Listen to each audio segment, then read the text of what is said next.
देश भक्तों से है देश की शान, देश भक्तों से है देश का मान। उस देश के हम फूल हैं यारो, जिस देश का नाम है हिंदुस्तान। एक तरफ देश आजादी का अमृत महोत्सव मना रहा है, तो दूसरी तरफ आजादी का जश्न मनाने के लिए 15 अगस्त भी आ गया है। इसलिए सबसे पहले मैं अपने सारे देशवासियों को 77वें स्वतंत्रता दिवस की हार्दिक बधाई देती हूँ। नमस्कार, आप देख रहे हैं श्रेष्ठ भारत, आपके साथ मैं हूँ आरजू दुबे और आज मैं आपको बताने वाली हूँ लाल किले से जुड़ी कुछ दिलचस्प बातें। हमारा देश 15 अगस्त 1947 में सैकड़ों सालों के लंबे संघर्ष के बाद आजाद हुआ और इस दिन भारत में अंग्रेजों के तानाशाही शासन का खात्मा भी हुआ।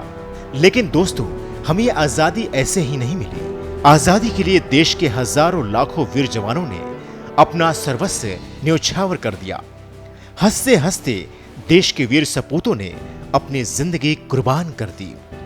यूं तो देश में शहीदों की कुर्बानी की साक्षी कई इमारतें और धरोहर हैं, लेकिन आज हम आपको उस खास इमारत के बारे में बताने वाले हैं जो आज भी देश की राजधानी दिल्ली में बुलंद हौसले और मजबूती के साथ खड़ी है। वो इमारत जो 17वीं सदी से लेकर 21वीं सदी तक भारत पर हुए मुगल और अंग्रेजों के हर जुल्म सितम की साक्षी रही है। लाल किले का इतिहास भी बेहद भव्य, दिलचस्प और अनूठा है। मुगल काल में इसे किलाए मुबारक के नाम से जाना जाता था। लाल किला मुगल बादशाह शाहजहां की नई राजधानी शाहजहानाबाद का महल था।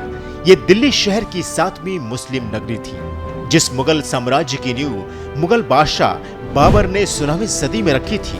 उसका अंत भी इसके दीवारे खाक से अंतिम सम्राट बहादुर शाह जफर की रुखसती के साथ हुआ। लाल किले की प्राचीन से ही पहली बार भारत के पहले प्रधानमंत्री पंडित जवाहरलाल नेहरू ने देश की आजादी का ऐलान किया था। लाल पत्थरों में कमाल की वास्तुकला कभी कोहिनूर हीरे से चमकती, तो कभी क्रांतियों के दमन से ये पत्थर और लाल हो गए। देश की आजादी के 77 साल के इस खास मौके पर आपको बताते हैं कि लाल किला इतना खास क्यों है और हमारे देश के लिए कितना मायने रखता है। लाल किला, लाल किले में क्या है खास? यूं तो लाल किले में कई प्रमुख इमारतें हैं, लेकिन उनमें सबसे खास है दीवाने आम, दीवाने खास, मोती मस्जिद, हीरा महल, रंग महल, खास महल और हयात बख्श बाग। खास वास्तुकला को दर्शाती ये इमारतें हर शख्स को अपनी ओर आकर्षित करती है। लाल किला का निर्माण कार्य उस्ताद अहमद और उस्ताद हामिद ने किया था। इस किले में करीब 200 साल तक मुगल परिवार के वंशज रहे। क्यों इस किले का नाम पड़ा लाल किला? ज्यादातर लोगों को यही लगता है कि लाल किले का असली रंग लाल है, इसी वजह से इसे ये नाम मिला है, लेकिन ऐसा नहीं है। दरअसल इससे अलग है। लाल किले को भले ही इसके वर्तमान रंग की वजह से लाल किला कहा जाता हो, लेकिन ये बनते वक्त ऐसा नहीं था। भारतीय पुरातत्व सर्वेक्षण विभाग के मुताबिक इस इमारत में कई हिस्से चूना पत्थर से बनाए गए थे, जिसकी वजह से इसका रंग सफेद था। लेकिन वक्त के साथ जब वो खराब होकर गिरने लगे, तो अंग्रेजों ने उस पर लाल रंग करा दिया। इसी वजह से बाद में इसे लाल किला कहा जाने लगा। तो दोस्तों, देश की सबसे प्राचीन धरोहर लाल किले से जुड़ी रोचक किस्सों पर आपकी कैसी लगी हमारी रिपोर्ट?